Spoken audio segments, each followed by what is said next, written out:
میرے حضور نے ارشاد فرمایا جب کوئی شخص فوت ہو جاتا ہے تو اس کا جو سلسلہ اعمال ہے منقطع ہو جاتا ہے، عمل کے کھاتے کلوز ہو جاتے ہیں، لیکن فرمایا 3 سلسلے ایسے ہیں جو ختم نہیں ہوتے، 3 کھاتے ایسے ہیں جو جاری رہتے ہیں۔ اللہ اکبر۔ سب سے پہلے صدقہ جاریہ، دوسری بات میرے حضور نے ارشاد فرمایا علم جس سے لوگ نفع پائیں۔ اللہ اکبر۔ علم کسی کو سکھا دیا، وہ تسلسل باقی رہے۔ ہمارے استاد قبروں میں چلے گئے، لیکن آج ہزاروں طلباء کو اور لاکھوں عوام کو ان کے دیے ہوئے جو سبق تھے جو انہوں نے ہمیں پڑھایا آج ہم لوگوں کو بتا رہے ہیں، تو ان کی روح کو اس کی برکت پہنچ رہی ہے۔ پھر یہ ان کے استاد، پھر ان کے استاد۔ تو علم نافع یہ کبھی بھی کھاتے کلوز نہیں ہوتے۔ اور تیسری بات میرے حضور نے فرمایا نیک اولاد جو ماں باپ کے لیے مغفرت کی دعائیں کرتی ہے، یہ صدقہ جاریہ ہے، یہ کبھی بھی ختم ہونے والا سلسلہ نہیں ہے۔ میں کہتا ہوں کہ اولاد اگر نیک ہے، اہتمام سے دعا نہیں بھی کرے گی تو دن میں کتنی مرتبہ کہے گی ربنا اغفر لی والدی، اے اللہ مجھے بھی بخش دے، میرے ماں باپ کی بھی مغفرت کر دے۔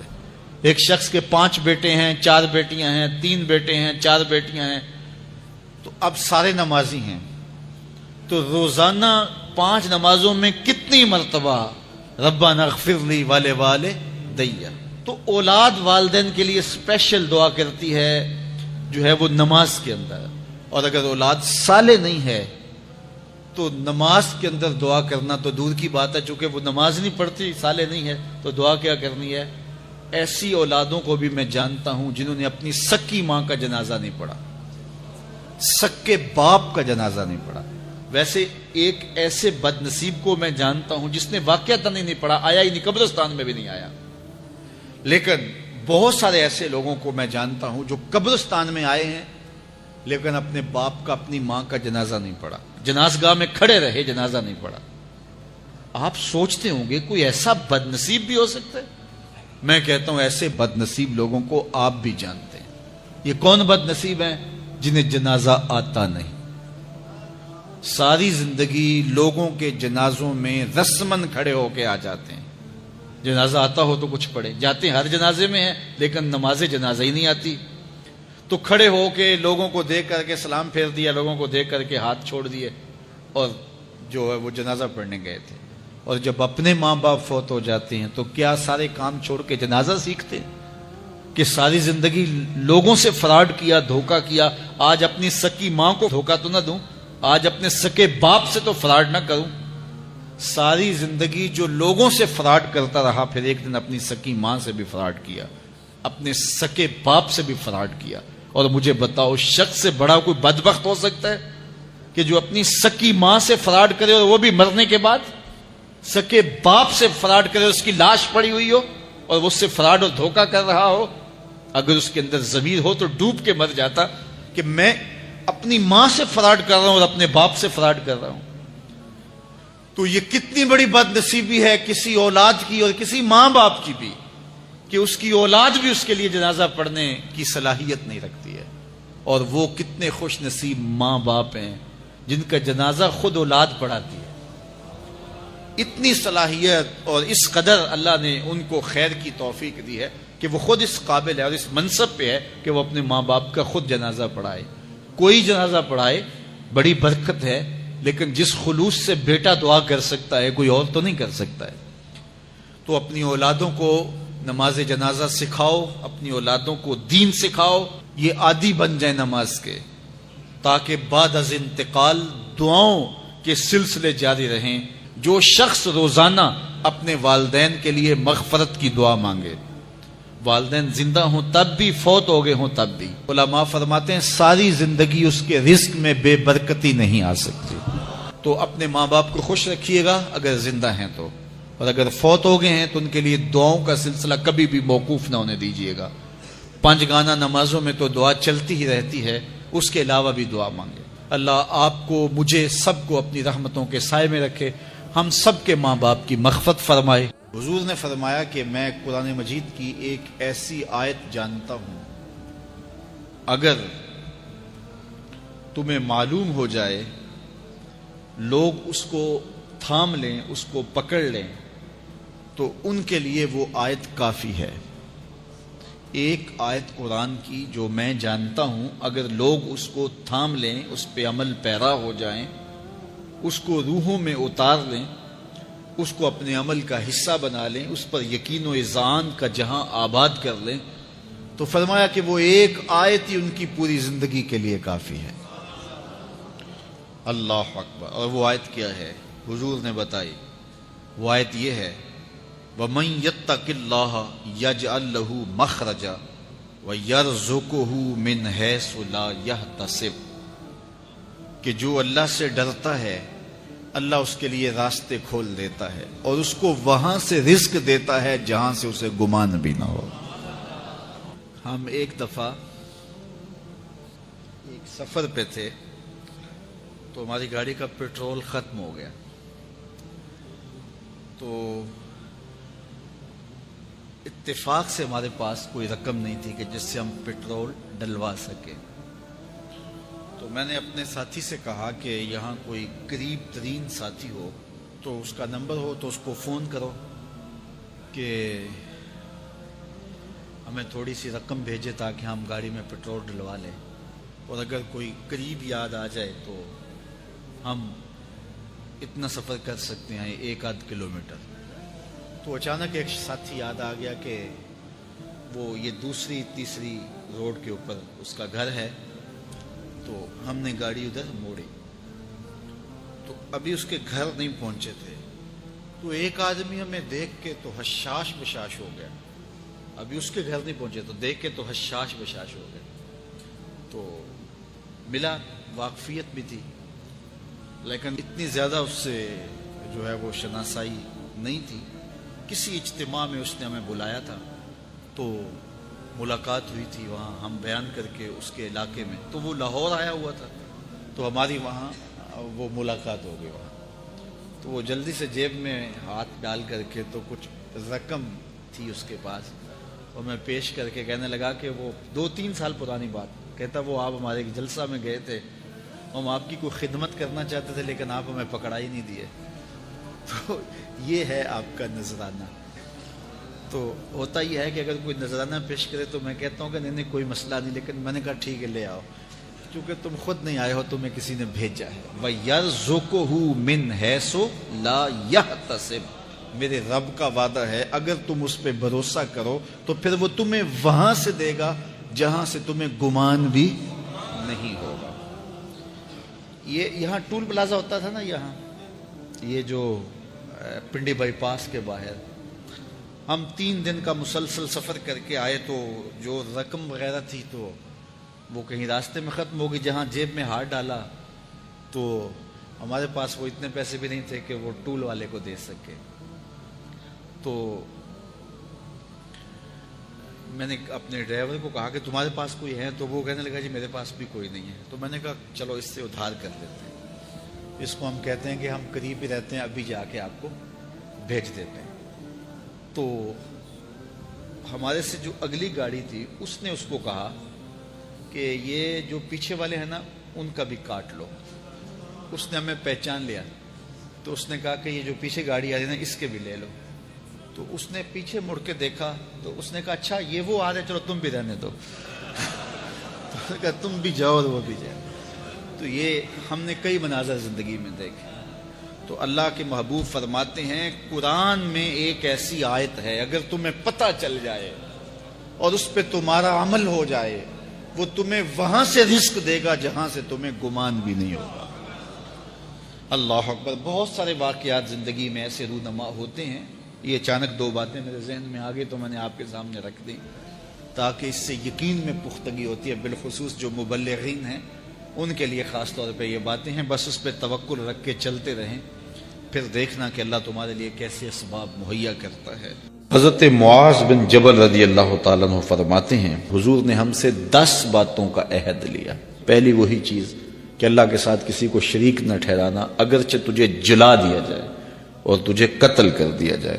دوسری وصیت یہ کی کہ اپنے والدین کی کبھی نافرمانی نہ کرنا، اگرچہ تجھے تیرے گھر سے نکال دے، تیرے اہل سے نکال دے، بچوں سے دور کر دے، لیکن پھر بھی ان کی نافرمانی نہیں کرنی، کیونکہ والدین کی نافرمانی کرنے والا دنیا پہ بھی رسوا ہوتا ہے، آخرت میں بھی رسوا ہوتا ہے۔ امام غزالی نے لکھا ہے کہ ایک جرم ایسا ہے کہ جس کی سزا آخرت میں تو ہے ہی ہے، دنیا میں بھی ضرور ملتی ہے، وہ والدین کی بے ادبی ہے، اور ایک نیکی ایسی ہے جس کی جزا آخرت میں تو ہے ہی ہے، دنیا میں بھی ضرور اس کا صلہ ملتا ہے، اور وہ والدین کا ادب ہے۔ اس شخص پہ نشان لگا لیں جو والدین کا بے ادب ہے، آپ اس کو ذلیل و رسوا ہوتا ضرور دیکھیں گے، اور اس شخص پہ بھی نشان لگا لیں جو والدین کا مؤدب ہے، فرما بردار ہے، اس کی پگڑی کا کلس کبھی نیچا ہوتا نہیں دیکھیں گے آپ۔ تو والدین کے ساتھ اس نے سلوک کرنے کی تلقین کی گئی۔ حضور نے تیسری وصیت یہ کی کہ فرض نماز جان بوجھ کے ترک نہ کرنا، جس نے جان بوجھ کے فرض نماز ترک کی اللہ اس سے اپنا ذمہ اٹھا لیتا ہے۔ اللہ کا ایک ذمہ ہوتا ہے جو بندوں کا اس نے لیا ہوتا ہے اپنے محض کرم سے، تو پھر وہ ذمہ اٹھا لیتا ہے۔ پھر وہ دیکھیے اللہ ذمہ اٹھا لے تو پھر وہ سوائے ذلیل ہونے کے اور کیا اس کا مقصود ہوگا، تو ذلت ہی ذلت اس کا مقدر ہوگا۔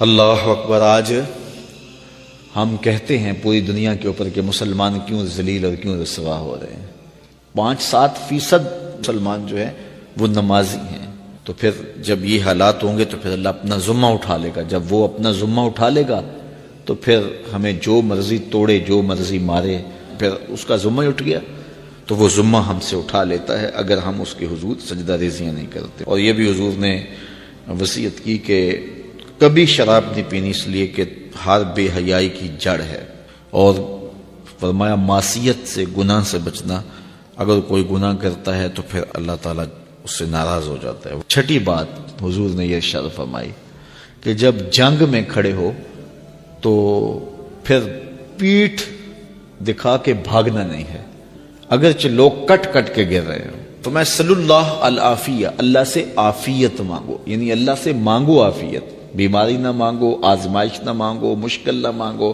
لڑائی نہ مانگو، جنگ نہ مانگو، لیکن اگر پڑ جائے تمہارے اوپر تو پھر استقامت دکھاؤ، پھر بھاگنا نہیں ہے، اور یہ کبائر میں سے جنگ سے بھاگ جانا۔ تو فرمایا کہ اگرچہ لوگ کٹ کٹ کے گر رہے ہوں تو جنگ سے بھاگنا نہیں ہے۔ اور یہ بھی وصیت لی کہ کسی جگہ پہ کوئی بیماری آ جائے اور لوگ موت کا شکار ہو جائیں تو پھر ثابت قدم رہنا ہے، وہاں کو چھوڑ کے بھاگنا نہیں ہے۔ اور 8ویں وصیت حضور نے یہ لی کہ اپنے اہل و عیال پر، اپنے بچوں پر، اپنی بیوی پر اپنی استطاعت کے مطابق کھل کے خرچ کرو، بخل نہ کرو، ان سے ان کی ضروریات کو صحیح پورا کرو۔ اور 9ویں حضور نے یہ وصیت کی کوڑا لٹکا کے رکھو، ان کو ادب سکھانے کے لیے، دین سکھانے کے لیے، اور ان کو اچھائیوں کا خوگر بنانے کے لیے، برائیوں سے بچانے کے لیے باپ گھر کے اندر جو ہے وہ کوڑا لٹکا کے رکھے، چھڑی لٹکا کے رکھے۔ یعنی مطلب کیا کہ اولاد کو پتہ ہو کہ اگر ہم نے نافرمانی کی اور اللہ کے حکموں کو توڑا، ہم نماز نہ پڑھی، تو پھر یہ ہمارے اوپر ڈنڈا برسے گا بھی۔ تو ان کو جو ہے وہ اس طرح ان کے اوپر جو ہے یہ پریشر رکھو۔ اور 10ویں وصیت یہ کی کہ ان کے سینے میں اللہ کا خوف، اللہ کی خشیت پیدا ہونی چاہیے۔ جس سینے میں اللہ کی خشیت ہوتی ہے اس سینے میں کسی اور کا ڈر نہیں ہوتا۔ یہ رات کے اندھیرے کے اندر ڈاکہ مارا گیا پچھلے دنوں، ہماری حکومت کی خیانت اور بددیانتی سامنے آ گئی۔ اگر حکومت خائن نہیں ہے، اس جرم میں شریک نہیں تھی، خود مجرم نہیں ہے، تو پھر وزیر قانون کو برطرف کیوں نہیں کیا جا رہا؟ ذمہ داروں کو کٹہرے میں کیوں نہیں لایا جا رہا؟ تو پھر اس سے ہمیں حکومت کی خیانت سمجھ میں آتی ہے۔ انہوں نے تخت ختم نبوت پہ ڈاکہ ڈالنا چاہا تھا، پہلے تو کہنے لگے ہوا ہی کچھ نہیں، ڈاکہ ہوا ہی نہیں، پھر بعد میں کہنے لگے ہاں ہوا ہے، اب ہم اس کو صحیح کر دیتے ہیں۔ ہمارا مطالبہ یہ ہے کہ وزیر قانون کو اور اس کے ساتھ جو شامل تھے برطرف کیا جائے اور کٹہرے میں لا کے سزا دی جائے۔ کیا آپ اس جو ہے وہ قرارداد سے متفق ہیں؟ اللہ آپ کو جزائے خیر دے۔ باقی رہی بات حضور علیہ الصلوۃ والسلام کے ختم نبوت کی یہ ہمارا ایمان ہے۔ یہ امت عمل میں کمزور ہو سکتی ہے، عشق میں کبھی کمزور نہیں ہوئی۔ ہم اپنے آقا سے عہد وفا کرتے ہیں اور ہم نے تجدید عہد وفا مہم کا آغاز کیا ہے۔ ہم حضور سے عہد کرتے ہیں، حضور ہم جئیں گے تو آپ کے لیے، مریں گے تو آپ کے لیے، اور زندگی کی آخری ہچکی تک آپ کے وفادار رہیں گے، اور حضور کی ناموس کے لیے اپنا سب کچھ قربان کرنے کے لیے ہم تیار ہیں اور آمادہ ہیں۔ پاک فوج کو بھی سیلوٹ کرتے ہیں۔ فوج نے اپنا دامن کتنا اجلا ہے لوگوں کے سامنے رکھ دیا کہ ہم نے نہ ماضی میں نہ موجود نہ کبھی حضور کی ناموس پہ کمپرومائز پاک فوج نہیں کر سکتی۔ پاکستان اسلام کے دشمن اس وقت ان کو پاکستان کے اندر 4 چیزیں چبھتی ہیں۔ ایک 295C کا قانون، دوسرا ختم نبوت کے حوالے سے جو مرزائیوں کو کافر قرار دیا گیا تھا، یہ قانون ان کو چبھتا ہے، تیسرا ان کو پاکستان کے ایٹمی اثاثے چبھتے ہیں، اور چوتھا پاک فوج سے بڑے نالہ ہیں۔ چونکہ جب کسی گھر کو لوٹنا ہو تو چوکیدار کو کمزور کیا جاتا ہے، چوکیدار کمزور ہو جائے تو گھر کو لوٹنا آسان ہوتا ہے۔ تو فوج کے سارے دشمن اس لیے ہیں کہ یہ پاکستان کی سرحدوں کی بھی چوکیدار ہے، پاکستان کے نظریات کی بھی چوکیدار ہے۔ تو ان 4 چیزوں سے دشمن خوف زدہ ہے، اور ہم ان 4 چیزوں کی اپنی جان سے حفاظت کرنا جانتے ہیں۔ پوری قوم پاک افواج کے ساتھ ہے۔ ایٹمی اثاثے ہمارا قیمتی اثاثہ ہیں اور یہ ہماری آبرو ہیں، ہم اپنی جان سے بڑھ کر ان کی حفاظت کریں گے۔ اسی طرح 295C کا قانون ہے، اور ختم نبوت کے حوالے سے ہمارے ملک کے آئین میں جو شقیں شامل ہیں یہ ہماری جان سے زیادہ عزیز ہیں۔ ہم سب کچھ قربان کر سکتے ہیں، حضور کے ختم نبوت پہ آنچ نہیں آنے دیں گے، اور حضور کی ناموس پر اپنے خون سے بھی پہرا دینا پڑا تو اس کو اعزاز سمجھیں گے۔ حق تو یہ تھا کہ حق ادا نہ ہوا۔ میرے ساتھ مل کے ایک نعرہ بلند کر دیجئے، نعرہ تکبیر، نعرہ تکبیر، نعرہ رسالت، نعرہ رسالت، نعرہ رسالت، تاجدار ختم نبوت، تاجدار ختم نبوت، تاجدار ختم نبوت، تاجدار ختم نبوت، تاجدار ختم نبوت، تاجدار ختم نبوت کی محمد سے وفا تو نے تو ہم تیرے ہیں، یہ جہاں چیز ہے کیا لوح و قلم۔ ارشاد فرمایا کہ اے ایمان والو، اللہ کی حضور سارے توبہ کرو۔ توبہ کرنے کا حکم اس آیت میں سب کو دیا گیا ہے۔ توب الی اللہ جمیعا، اے ایمان والو سب کے سب اللہ کے حضور توبہ کرو۔ علامہ اسماعیل حقی نے یہاں بڑی خوبصورت بات لکھی۔ وہ فرماتے ہیں کہ اللہ تعالیٰ نے سب کو توبہ کا حکم دے کے گناہ گاروں کا پردہ رکھ لیا۔ اگر صرف گناہ گاروں کو کہا جاتا کہ تم توبہ کرو اور ان پر واجب کر دی جاتی، اور نیکوکاروں پر توبہ کرنے کا حکم نامہ نہ رکھا گیا ہوتا، تو پھر گناہ گار توبہ کرتے تو وہ نمایاں ہوتے۔ تو یہاں نیکوکاروں کو کہا گیا ہے کہ تم بھی توبہ کرو، بدکاروں کو کہا گیا ہے تم بھی توبہ کرو۔ نیک توبہ کریں گے تو درجے بلند ہوں گے، گناہ گار توبہ کریں گے تو گناہ معاف ہوں گے۔ اور رسول اللہ صلی اللہ علیہ وسلم نے کمال کرم فرمایا، حضور خود ایک دن میں 70 مرتبہ سے زیادہ استغفار کرتے تھے، اور حضور نے اپنا عمل لوگوں کے لیے چھوڑا۔ تو اللہ تعالیٰ کی یہ کرم نوازی ہے، اس کی صفت ہے کہ وہ ستار ہے، وہ پردہ پوش ہے اور بندوں کو رسوا نہیں کرتا۔ تو اس طرح اجتماعی طور پہ توبہ کرنے کا اس نے ہمیں حکم دیا۔ توبہ ما قبل کے سارے گناہوں کو مٹا دیتی ہے۔ رسول کریم صلی اللہ علیہ وآلہ وسلم نے ارشاد فرمایا، التائب من الذنب کمن لا ذنب لہ، گناہ سے توبہ کرنے والا ایسا ہوتا ہے جس طرح اس نے گناہ کیا ہوا ہی نہیں ہے، اس کی زندگی پر کوئی گناہ ہے ہی نہیں۔ توبہ کرنے والا اس طرح گناہوں سے پاک ہو جاتا ہے جس طرح ابھی ماں کے پیٹ سے اس نے جنم لیا ہو۔ بلکہ فرمایا ہم ان کے گناہوں کو بدل کے نیکیوں میں تبدیل کر دیتے. تو جب گناہ بدل کے نیکیوں میں تبدیل ہوئے تو جتنا بڑا گناہ گار تھا اتنا بڑا نیکوکار ہو گیا، کیونکہ سارے کے سارے گناہ تبدیل ہو کے نیکیوں میں آ گئے. حضور علیہ السلام نے ارشاد فرمایا کل قیامت کے دن ایک شخص اللہ کی بارگاہ میں حاضر ہوگا اور اللہ تعالیٰ اس کو نامہ اعمال دے گا اور فرمائے گا اسے پڑھ. تو وہ جب اپنے نامہ اعمال کو پڑھنے لگے گا تو جو بڑے بڑے گناہ ہوں گے تو اللہ سے شرم اور حیا کی وجہ سے وہ نہیں پڑھ پائے گا. تو چھوٹے چھوٹے گناہ پڑھتا جائے گا تو بڑے بڑے گناہوں کو نظر انداز کرتا جائے گا، چھوڑتا جائے گا. تو جب وہ سارے گناہ پڑھ لے گا تو اللہ تعالیٰ ارشاد فرمائے گا بندے یہ جو تو نے جتنے گناہ پڑھے ہیں نا میں نے سب کو بدل کے نیکیوں میں تبدیل کر دیا. تو وہ جھٹ بولے گا اے میرے رب ابھی تو بڑے بڑے گناہ رہتے ہیں، وہ تو میں نے ابھی پڑھے ہی نہیں. فَضَحِكَ النَّبِيُّ حَتَّى بَدَتْ أَنْيَابُهُ حضور اتنا مسکرائے کہ حضور کی داڑھیں نظر آنے لگی. کہ پہلے گناہ چھوڑتا جاتا تھا لیکن جب کہا کہ یہ تیرے بدل کے نیکیوں میں تبدیل کر دیے تو وہ کہتا مالک ابھی تو بڑے بڑے میرے گناہ رہتے ہیں، میرے تو ابھی بڑے بڑے گناہ رہتے ہیں. تو اللہ تعالیٰ گناہوں کو بدل کے نیکیوں میں تبدیل کرتا ہے. تو جتنا بڑا گناہ گار ہوا اتنا بڑا نیکوکار ہوا، اور یہ اللہ کے لیے کوئی مشکل نہیں ہے. وہ سارے گناہوں کو معاف کر دے اس کے لیے کیا مشکل ہے.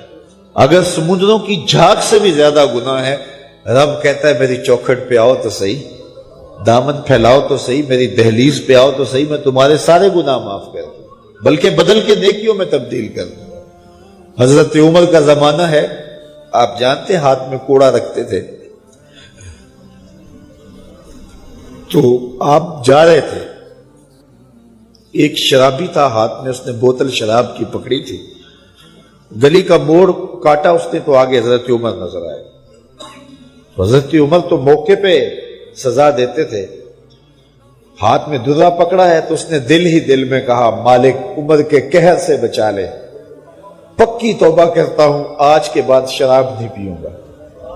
اور جلدی سے وہ شراب کی بوتل بغل میں دبا لی. حضرت عمر بھی سر پہ پہنچ گئے اور جھڑک کے کہا کہ یہ تیرے پاس کیا ہے؟ تو ڈرتے ہوئے کہا حضرت سرکہ ہے. تو عمر تھے، کہا نکال.